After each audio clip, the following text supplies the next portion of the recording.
Suruh puasa deh ini. Nanti saya S2 psikologi. Psikologi kalau begini. Kesehatan mental ini menunjang juga kesehatan lainnya seperti kesehatan jasmani, rohani, dan fisik begitu. Kesibukannya itu seperti apa? Kumpul-kumpul. Ya, lebih ke nongki-nongki mungkin. Nah, setelah kamu kumpul, perasaanmu sudah ada? Ya, lebih lega sih. Karena orang-orang saya rasa sekarang ini lebih aktif di sosial media. Kalau dulu itu bisa mentalnya kita terganggu cuma gara-gara tetangga. Sekarang mentalnya kita terganggu karena HP yang kita pegang tiap hari, setiap waktu mungkin kita pegang terus HP.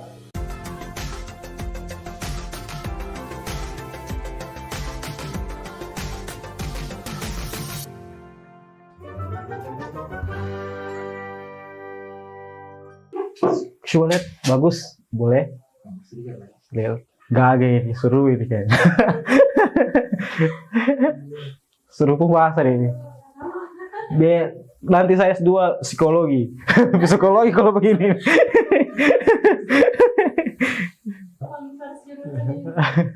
Lintas jurusan ini, lintas jurusan. Boleh ganteng kayaknya. Siap. Oke, baik, silakan perkenalkan namanya, fakultas serta angkatannya. Oke, assalamualaikum warahmatullahi wabarakatuh. Jadi perkenalkan, nama saya Heri, biasa dipanggil Eko, biasa juga dipanggil Heri. Nah, angkatan saya, angkatan 15 di Fakultas Peternakan dan Perikanan. Nah, jurusan peternakan. Perkenalkan namanya, fakultas serta angkatannya. Halo, perkenalkan nama saya Baso Angin, biasa dipanggil Baso. Saya dari Fakultas Kehutanan Universitas Tadulako, angkatan 2019.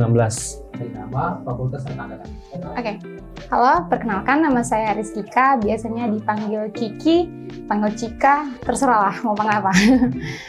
Fakultas Keguruan dan Ilmu Pendidikan, jurusan Ilmu Pendidikan, program studi bimbingan dan konseling. Cocok. Angkatan? Angkatan 20. Oh, 20. Perkenalkan, nama saya Mahdia Putri Datung Solang, Fakultas Ilmu Sosial dan Ilmu Politik, FISIP. Biasa dipanggil Dia, Mahdia, atau boleh juga panggil saya Bu. Angkatannya? Angkatan 2021. Seberapa penting kesehatan mental menurut kamu? Ya, jadi begini, kesehatan mental itu sangat perlu karena hal-hal yang akan kita lalui tanpa mental yang bagus, maka hal-hal itu akan jadi negatif. Oke, seperti itu, keadaan sehari-hari. Bahkan mahasiswa-mahasiswa tugas akhir itu butuh mental yang bagus. Kalau tidak, ya akhirnya skripsinya itu akan tertahan terus karena itu tadi. Kesehatan mental menurut saya itu sangat penting karena kesehatan mental itu mengganggu perilakunya kita, tingkah lakunya kita dalam kehidupan begitu. Otomatis ketika kesehatan mentalnya kita terganggu, aktivitas kita juga terganggu, dan itu sangat penting menurut saya. Sangat penting karena pertama perlu kita ketahui kan kesehatan mental itu kondisi di mana seseorang dengan kesejahteraan secara psikologis. Jadi kalau menurut saya kenapa penting, kesehatan mental ini menunjang juga kesehatan lainnya seperti kesehatan jasmani, rohani, dan fisik begitu.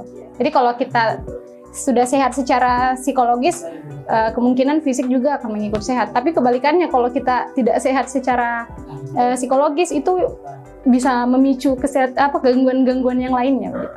Menurut saya, kesehatan mental itu sangat penting. Urusan ini karena saya pernah baca dari menurut salah satu tokoh ternama, David Setcher, bilangnya tidak ada kesehatan tanpa kesehatan mental, dan saya sangat setuju dengan apa yang dibilang oleh tokoh ternama itu. Karena kalau saya pribadi, walaupun secara jasmani saya itu sehat, ketika mental saya terganggu, tiba-tiba yang awalnya tidak sakit kepala jadi sakit kepala, awalnya tidak sakit perut jadi sakit perut gara-gara mental. Itu sih. Menurut kamu, kenapa isu terkait kesehatan mental baru muncul di zaman sekarang?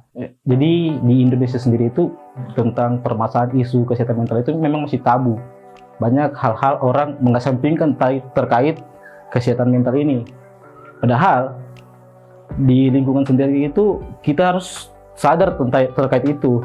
Contohnya ketika teman itu, dia itu masalahnya begini, dia itu mentalnya seperti down begitu. Ketika kita bully, maka dia itu jadi malas berteman, malas bergabung di lingkungan itu karena tadi itu kita tidak sadari terkait hal itu. Tuh, terima kasih. Mungkin seperti itu saja. Menurut saya mungkin karena orang sekarang lebih aware, lebih peduli tentang kesehatan mentalnya begitu. Dan sekarang mungkin karena adanya sosial media juga membantu orang lebih speak up, berani ungkapkan, oh kesehatan mental saya lagi terganggu nih. Jadi orang lebih speak up di situ. Makanya mungkin sekarang lebih terlihat begitu. Salah satu faktor yang paling mempengaruhi itu kemudahan teknologi sekarang. Itu apa ya? Ibaratnya dunia itu dalam genggaman, semua itu bisa kita dapat dengan mudah. Begitu juga dengan terkait informasi-informasi atau seputar hal-hal yang berbau kesehatan mental. Bisa dilihat dari banyaknya konten kreator yang membuat konten-konten yang menarik terkait kesehatan mental yang akhirnya bisa kita nikmati dengan gampang. Jadi kita gampang mengakses apapun itu. Kayak misalnya di TikTok itu banyak sekali kreator-kreator yang speak up tentang kesehatan mental. Zaman sekarang, Kenapa baru muncul ini semua? karena orang-orang saya rasa sekarang ini lebih aktif di sosial media. Kalau dulu itu mentalnya kita terganggu cuma gara-gara tetangga. Sekarang mentalnya kita terganggu karena HP yang kita pegang setiap hari, setiap waktu. Mungkin hampir 12 per jam, 12 per hari itu kita pegang terus HP. Apakah media sosial berpengaruh terhadap kesehatan mental? Aduh, ini media sosial. Serasa berpengaruh juga sih terkait pemberitaan di media sosial. Contohnya seperti COVID kemarin, di mana orang itu harus di dalam rumah semua, lockdown. Jadi kita ini berpikiran kapan bisa keluar, kapan kita bisa jalan-jalan. Di situ kesehatan mental kita pasti terganggu. Tidak bisa dipungkiri itu, pasti terjadi. Berarti sangat berpengaruh. Iya, sangat berpengaruh. Sangat berpengaruh pastinya, karena kan kembali lagi termasuk saya sendiri nih sering membanding-bandingkan, kayak misalnya lihat posting orang lain itu berpengaruh. Nah, mental saya biasa juga terpengaruh di situ itu. Jadi mungkin lebih terpengaruh. Dan ya itu sosial media orang bisa berspeak up tentang mentalnya, jadi ya berpengaruh sih. Jadi pengaruhnya lebih ke positif atau Menurut saya lebih ke negatif kayaknya. Negatif. Karena itu sering membanding-bandingkan sih.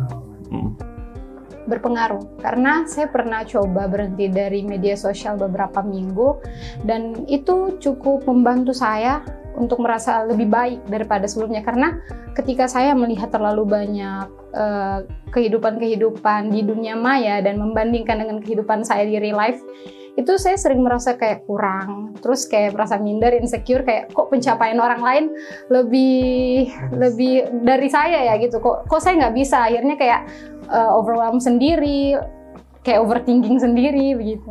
Sangat berpengaruh. Karena sosial media itu kan semuanya punya dua itu kan, ada yang sisi positif dan sisi negatifnya. Kalau itu tergantung diri kita mengelola sosial media itu seperti apa. Karena di Instagram atau Facebook atau Twitter itu akan menampilkan apa-apa yang kita sukai. Kalau misalnya kita suka tentang kesehatan mental, tentang fitness, tentang diet, itu ya akan muncul itu saja. Kalaupun kita suka yang yang akan muncul ya juga sih saya rasa. Jadi tergantung kita sendiri. Apa yang kamu lakukan ketika psikismu merasa lelah? Nah, kalau saya simple sih. Kalau saya pribadi kan saya perokok. Jadi ketika saya psikisku itu kalau terganggu, pasti saya cari tempat tersendiri, merokok, santai. Pokoknya merenung semua permasalahan yang terjadi dalam kehidupanku, seperti itu saja. Kalau saya relax lagi. Ya. Mencari kesibukan mungkin.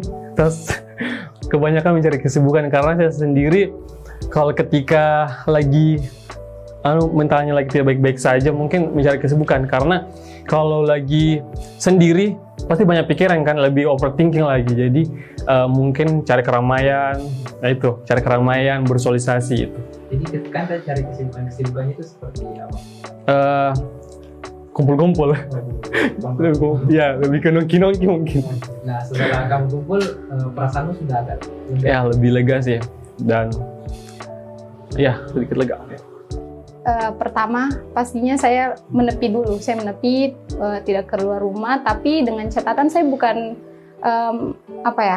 bukan kayak memberi punishment ke diri saya, tapi lebih ke saya tenangkan dulu, saya tanya ke diri saya maunya apa dan apa yang harus saya capai untuk dapat memenuhi mau saya itu begitu. Baru habis itu kalau saya sudah istilahnya deep talk lah dengan diri saya sendiri, terus baru saya mencoba lagi bersosial di luar. Karena kalau saya lagi tidak baik-baik saja terus saya paksakan saya keluar, bakal jadi overwhelm gitu. Jadi kayak semua itu jadi sensitif begitu, jadi gampang sensitif. Jadi caranya lebih ke istirahat juga. Iya, istirahat. Yang saya lakukan tuh biasa tidur dan olahraga. Karena kalau saya tidur, saya berharap saat saya bangun semua masalahku itu sudah tidak terjadi, sudah tidak ada. Saya berharap ketika saya bangun tidur, saat mentalku tuh baik ulang. Begitu. Kalau olahraga sih lebih kayak menghibur diri. Saya olahraga kayak jogging, ya. Jadi setelah itu sudah agak tenang. Tenang. Apakah kesehatan mental berpengaruh terhadap produktivitas? Sangat berpengaruh, karena kehidupan sehari-hari ini tanpa mental yang bagus seperti saya bilang sebelumnya, pikiran kita yang negatif, hal-hal yang akan kita lakukan negatif. Contohnya, kita ini yang kadang-kadang teman itu tidak membicarakan kita mudah tersinggung. Padahal mereka itu tidak membicarakan kita karena kita punya mental tadi sudah tahu bagaimana seperti apa ya. Akhirnya jadinya kita tersinggung. Oh, saya dia bilang itu, larilah kita. Ya, padahal bukan. Seperti itu. Sangat berpengaruh. Nah, kalau mentalnya kita tidak baik-baik saja, otomatis semua orang nganggap itu kayak jahat semua itu. Pernah saya alami kayak hari itu hari terburuk gitu. Setiap orang yang kasih gol kita kayak kita mau hantam begitu karena saking emosi. Jadi apapun yang di dekat kita kayak negatif semua. Nah, mungkin itu berpengaruh sekali. Berpengaruh. Gampang emosi, labil itu. Pengaruh. Kayak tadi saya bilang, kalau saya lagi tidak baik-baik saja, pasti saya menepi. Jadi hal-hal yang sebenarnya bisa saya kerjakan hari itu, saya jadi tunda dan akhirnya saya berdiam diri di rumah. Dan juga saya pernah baca kalau memang kesehatan mental orang yang dinyatakan sehat secara mental itu salah satunya produktif, gitu. Kalau sekarang sehat mental? Lumayan. 80%. Iya. Berpengaruh. Saya kan orangnya suka menyembunyikan masalah ya. Jadi biasa sebisa mungkin saya tetap profesional di produktivitas. Kecuali kalau misalnya buat tugas, itu kan buat tugas ya bisa di kamar tuh itu tunda-tunda biasa. Tapi kalau produktivitas misalnya makan, kayaknya makin bertambah kalau kesehatan mentalku banyak. Lagi bermasalah. Tapi kalau kerja tugas, Kerja tuh bermasalah sih. Nah, tapi kalau yang lain-lain saya berusaha supaya tidak terlihat. tidak nampak gitu ya. Ya. Apa hal terberat yang pernah kamu alami dan bagaimana kamu melalui? Aduh, hal terberat. Hal terberat, ya pernah memang sebelum ini hal terberat yang saya lalui itu tuntutan orang tua. Iya. Pertama, saya ini mahasiswa akhir. Iya. Jadi tuntutan orang tua itu yang dimana mereka tidak mampu lagi untuk membayar SPP dan sebagainya. Sebenarnya mereka mampu, cuman dorong batasi sudah karena sudah lewat dari kesepakatan pada saat saya masuk kuliah. Nah, di situ saya memang berat sekali. Jadi saya pikir bagaimana saya membiayai hidup di kota rantau seperti ini. Jadi saya harus berusaha di mana saya itu tidak mau di stuck di tempat ini terus. Saya mencari solusinya seperti itu. Jadi solusinya Ya, jadi solusi saya itu ya saya cari teman sebanyak-banyaknya. Dengan adanya teman, dengan adanya relasi-relasi gitu pasti ada bantuan di sekitarnya kita. Karena lingkungan ini adalah keluarganya kita. Hal terberat kan? Oh ya. Sedikit cerita mungkin curhat dulu. Jadi saya salah satu mahasiswa perantau, jadi jauh dari orang tua. Nah, pernah kejadian kayak minta uang lambat kiriman atau segala macam. Jadi kayak di situ posisinya lagi merasa tidak dianggap anak dan kayak dijauhi keluarga juga. Jadi betul-betul mentalnya itu tidak baik-baik saja. Jadi kayak kayaknya satu minggu deh berkurung di dalam kamar dan dipanggil teman pergi nongkrong apa segala macam tidak mau gitu. Ya. Jadi Pernah posisinya lagi 1 minggu di dalam kamar, pernah mengurung diri. Ya. Jadi caramu sehingga terlepas dari itu bagaimana? Ya itu kembali ke dirinya kita karena saya anggap kalau saya lama-lama begini tidak jadi apa-apa begitu ya. Akhirnya kayak Habis itu temanku aja nongkrong, ya sudah keluar, bersosialisasi lagi, baru cerita sama teman gitu. Karena ketika sekolah saya pendam sendiri, saya termasuk orang kalau pendam masalah itu tidak bisa, harus dibicarakan. Kendati biasa saya telepon temanku tengah malam, ada salah satu temanku yang biasa saya telepon tengah malam, yang penting kau dengar saya dulu cerita, begitu ya. Pokoknya kau dengar dulu cerita, terserah kau mau kasih tanggapan atau tidak, ya itu urusanmu. Yang penting kau dengar dulu saya mau menangis atau apapun itu dengar, begitu ya. Saya tidak butuh saranmu, begitu. Itu sih.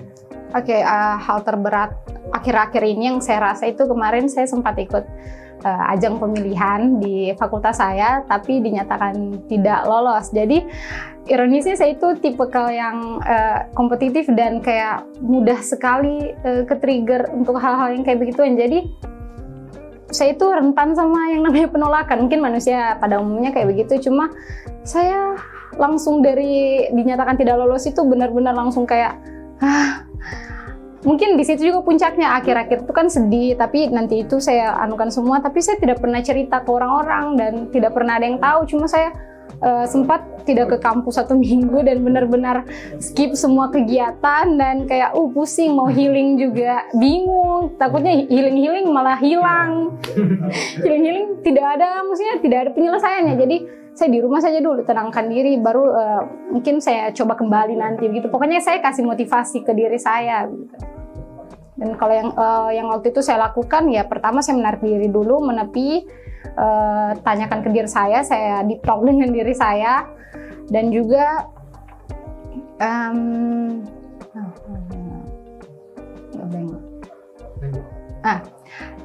kemudian dari situ setelah saya sudah tahu apa maunya diri saya susun kembali kira-kira apa yang harus saya lakukan. Tapi sembari itu saya kasih motivasi yang positif ke diri saya begitu. Jadi membangkitkan lagi semangatnya.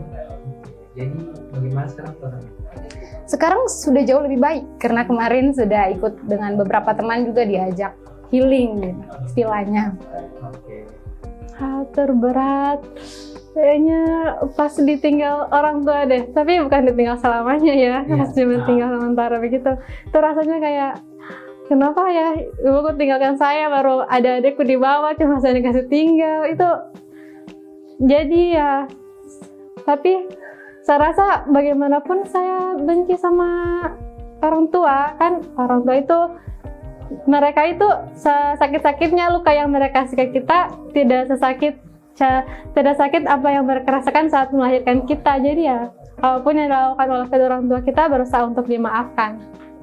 Jadi bagaimana cara kamu untuk melalui? Kalau cara saya untuk melaluinya, menerima keadaan, menerima kenyataan, berdamai dengan diri sendiri, berdamai dengan orang-orang sekitar, berdamai dengan semuanya. Terakhir, satu pesan untuk teman-teman di luar sana yang sedang merasa tidak baik-baik saja. Ya, satu pesan.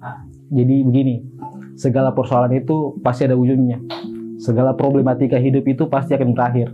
Contohnya seperti kita tidak selamanya ada hidup di dunia, pasti ada akhirnya. Jadi segala permasalahan yang ada di dunia itu pasti berujung. Entah itu kebahagiaan atau tidak, itu tergantung diri kita sendiri. Seperti apa melalui itu, seperti itu kira-kira. Satu pesan ya, jadi untuk orang luar sana yang lagi tidak baik-baik saja, tidak apa-apa kamu tidak baik-baik saja hari ini, mungkin kamu masih mengurung diri, tidak apa-apa, tapi ingat jangan terlalu lama, karena ketika kamu lama atau kamu mengurung diri terus, bayangkan di luar sana banyak tidak apa-apa, tidak baik-baik saja, tapi jangan terlalu lama, karena ingat banyak yang peduli sama kamu, banyak yang sayang sama kamu gitu. Ayo berani bicara, cari teman atau kawan yang kau anggap bisa untuk cerita gitu. Dan kau bercerita, mungkin dia memberikan solusi atau saran. Nah, di situ kau bisa lebih banyak mungkin dapat saran atau apa gitu. Intinya jangan terlalu lama-lama gitu. Oke. Kamu pasti bisa. Oke. Pertama, halo semuanya. Tidak apa-apa kalau lagi merasa tidak baik-baik saja. Perasaan kamu valid. Dan kamu tidak sendiri, tapi ingat kata Hindia, bersudilah secukupnya.